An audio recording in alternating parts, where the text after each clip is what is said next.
Servus, Glück auf und herzlich willkommen zu einer weiteren FC Bayern Reaction. Leute, diesmal die Pressekonferenz vor Atalanta Bergamo. Ich werde mal Tom Bischof heute überspringen, weil schon späte Stunde. Ich gehe jetzt direkt zur Company und bevor wir reingehen, wie immer der Hinweis, wenn euch gefällt, was ihr hier seht. Hypen, liken, kommentieren, abonnieren, Glocke aktivieren, wenn ihr nichts verpassen wollt. Vielen lieben Dank dafür. Ja, damit Abfahrt. Vor dem Achtelfinal-Rückspiel morgen in der Arena gegen Atalanta Bergamo. Jetzt mit dem Cheftrainer Vincent Kompany. Und vielen Fragen, wie ich sehe. Fangen wir da an. David Fehrhoff von der Bild-Zeitung. Hallo Coach, fangen wir vielleicht wahrscheinlich mit dem meistdiskutierten Thema und wichtigsten Thema an. Können Sie was zu den Torhütern sagen? Wie geht's Jonas Urbich? Hat er noch Probleme? Waren Sie selber überrascht, dass Manuel Neuer so schnell wieder im Mannschaftstraining heute war? Und wissen Sie schon, wer spielen wird morgen? Überrascht nicht, weil ich bekomme natürlich alle Informationen, aber natürlich zufrieden, dass Manu wieder da ist, dass Jonas auch ganz normal trainieren kann. Aber natürlich die Entscheidung für morgen wird eine rein medizinische Entscheidung sein. Wenn alles passt, morgen früh und es läuft, wie es jetzt läuft, dann steht Urbich normal im Tor. Und wenn nicht, dann müssen wir eine andere Lösung nutzen und das werden wir auch machen. Hier vorne gleich Stefan Kumberger für Sport 1, bitte. Hallo. Vincent, Sie haben gerade gesagt, eine andere Lösung. Das wäre dann wahrscheinlich Leonard Prescott. Ja. Und wie haben Sie ihn in den letzten Tagen erlebt? Also er wird ja mitbekommen haben, dass er womöglicherweise im Tor steht. Wie gibt er sich? Was ist er für ein Typ? Hat er sich irgendwie verändert in den letzten Tagen? Ganz ruhig, aber ich muss auch sagen, wenn ich jetzt schaue für einen jungen Spieler, und das haben wir auch gezeigt, das ist natürlich das andere Extreme vom Spektrum, das war Ulla am Wochenende, aber ich glaube, insgesamt sind wir eine ganz ruhige Staff. Und das heißt, wenn er jetzt morgen spielen muss, dann bekommt er volle Rückendeckung, volle Unterstützung. Wir haben viele gute Spieler in der Mannschaft, die natürlich helfen würden in diesem Spiel. Und es wird nie eine junge Spieler sein in unserer Mannschaft, die die Hauptrolle bekommt. Also Ja, das ist auch vollkommen richtig so, ne? Haben wir ja schon öfter darüber gesprochen. Du kannst nicht Lennart Karl oder sonst wen in die Verantwortung nehmen. Das ist ein Ding eine Unmöglichkeit, ne? Auch wenn er mal eine gute Phase hatte und gute 6, 7 Spiele gemacht hat. Nein, junge Spieler brauchen Entwicklungszeit und gerade in so einer Mannschaft, wie wir sie halt haben, kann kein Druck auf einen jungen Spieler liegen. So, dafür gibt es genug Stars und Führungsspieler, die es gerne sein wollen, die dann führen müssen. Ganz einfach. in dieser Konstellation, wo wir jetzt sind, egal was passiert, morgen haben wir volle Vertrauen. Gleich daneben Julian Wolf für die Welt. Ja, hallo Coach. Es ist ja doch in der K.O.-Runde sehr ungewöhnlich, wenn ein Hinspiel so hoch gewonnen wird. Und natürlich können Sie nicht sagen, dass schon alles sicher ist. Aber wie stellen Sie die Mannschaft jetzt ein, wenn man so einen hohen Vorsprung hat, dass man die Spannung hält und gleichzeitig natürlich realistisch ist mit diesem hohen Vorsprung? Ich glaube, dass das genau das auch meine größte Rolle ist in so einer Situation.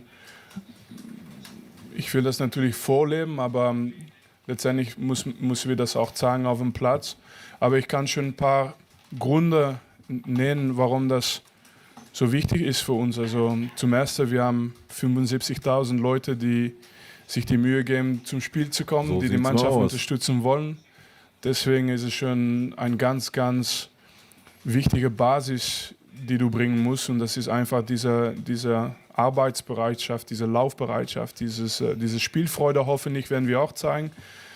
Aber nur schon deswegen ist es normalerweise, kann man sich nie weniger erlauben. Und dann hast du noch als Fakt, es ist Bayern München.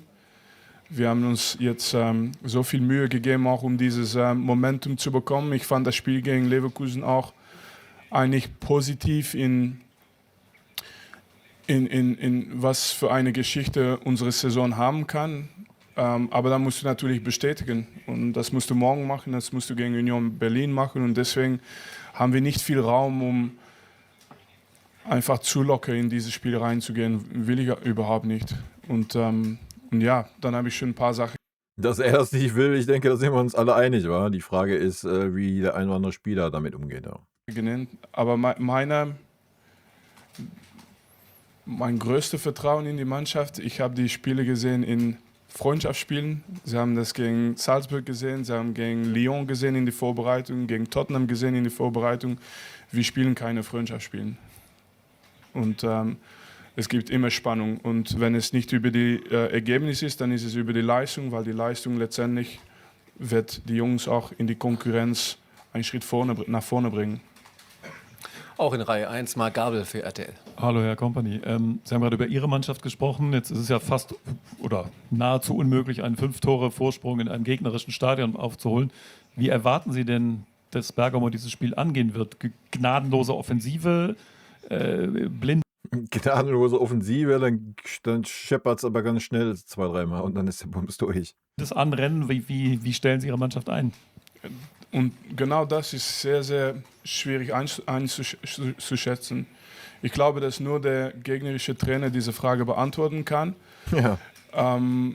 Weil letztendlich haben die nach unserem Spiel ein ganz, ganz schwieriges Spiel gespielt in Mailand. Und da Also ich gehe davon aus, sie werden erstmal so, ja, vielleicht werden sie die erste Viertelstunde Vollgas geben, so versuchen uns zu überraschen. Dann werden sie so wahrscheinlich erstmal so bis zur Pause gucken, was geht, wie ist das Ergebnis. Und dann zweite Halbzeit Vollgas, alles oder nichts, je nachdem wie das Ergebnis ist. Wenn es natürlich 2-0 für uns steht, dann ist der Bums durch. Also dann ist da Rotation angesagt und Feierabend. Aber natürlich wirst du erstmal an deine Chance glauben, ja, vor allen Dingen, wenn bei uns dann irgendein Jugendkeeper im Tor stehen sollte. Dann wirst du natürlich erstmal Vollgas geben, ja, und erstmal gucken, was geht. Na, ist ja logisch. Ich meine, wir reden über eine K.O.-Runde. Na klar, 5 Tore Vorsprung auswärts ist eigentlich nicht aufzuholen, wie schon gesagt wurde. Aber im Fußball ist auch nichts unmöglich. Ja. Also ich gehe jetzt auch nicht davon aus, so, dafür sind wir auch zu stabil als Mannschaft. Hat das Spiel in Leverkusen ja auch nochmal schön gezeigt. Aber ja, ich bin auch gespannt, wie sie es angehen werden. ein sehr, sehr gutes Ergebnis geholt. Da waren die wieder, wie in alle Spiele bevor unser Spiel, sehr stabil, auch gefährlich und total unangenehm für Inter Mailand. Und was die dann letzte Woche gegen uns gemacht haben, das war eher atypisch. Das darf man nicht vergessen. Das haben die, ich glaube, es ist keine Mannschaft, die viele Gegentore bekommt. Es ist eine Mannschaft, die es immer schwierig macht für die Gegner. Deswegen weiß ich nicht, ob es jetzt die Leistung von Inter Mailand ist, was die zurückbringen wollen gegen uns, was jetzt für 2 Tage war.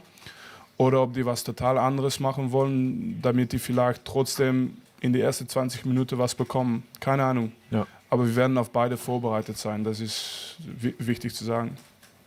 Auf der linken Seite Nicolas Linner für die Bild-Zeitung. Hallo, Herr Kompany. Ja, bei Dayo Upamecano ist es ja so, dass er im Falle einer gelben Karte morgen für das erste Spiel der nächsten Runde Und Konrad Leimer. gesperrt werde. Genau. Gibt es da die Überlegung, die beiden rauszunehmen und eben dieses...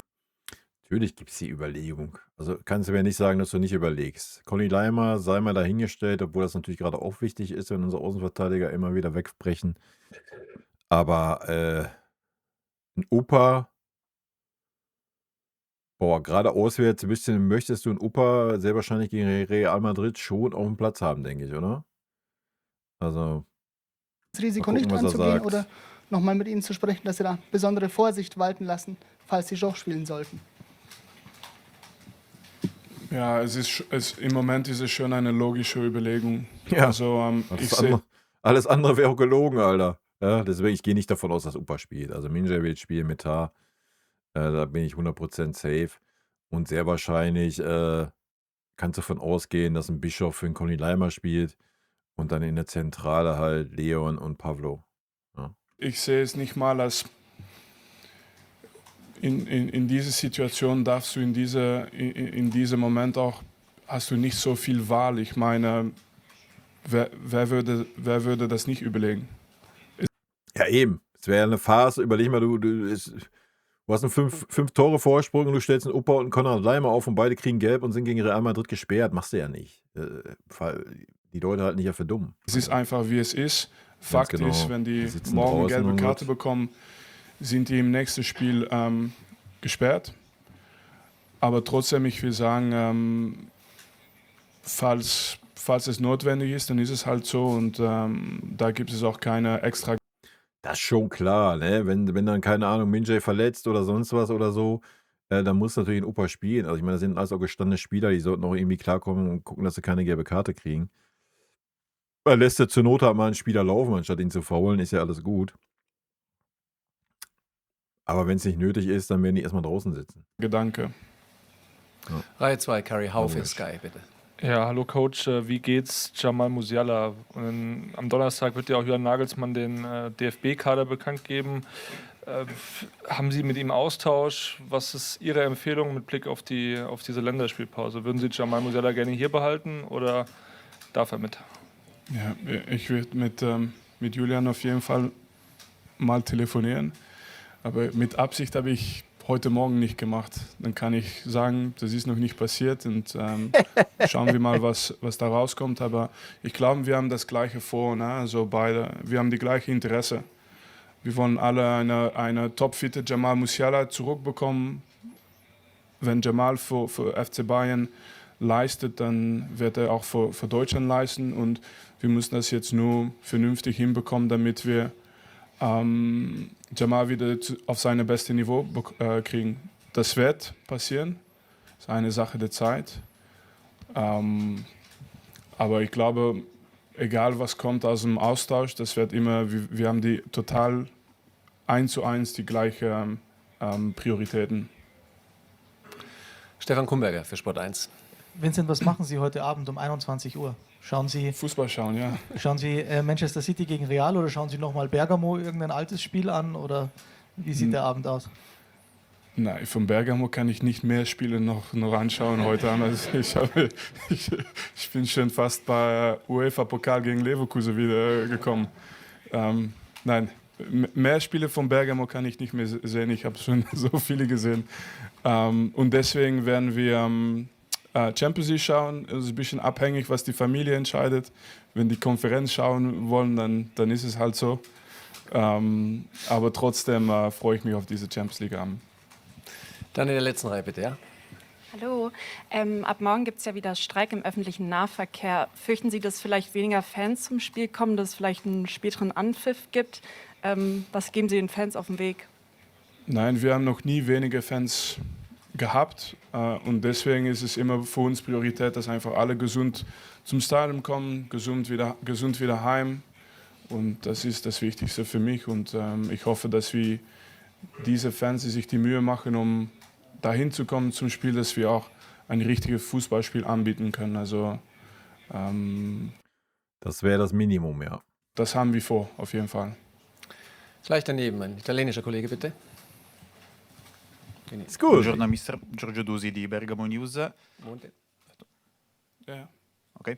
Nel corso della sua lunga carriera penso che si sia trovato Head tante coach, volte in dopo your una career, situazione di largo vantaggio. you E le chiedo come ha gestito you were often in a situation like that with a big result at the first leg, ahead of the second leg. How did you cope with that situation?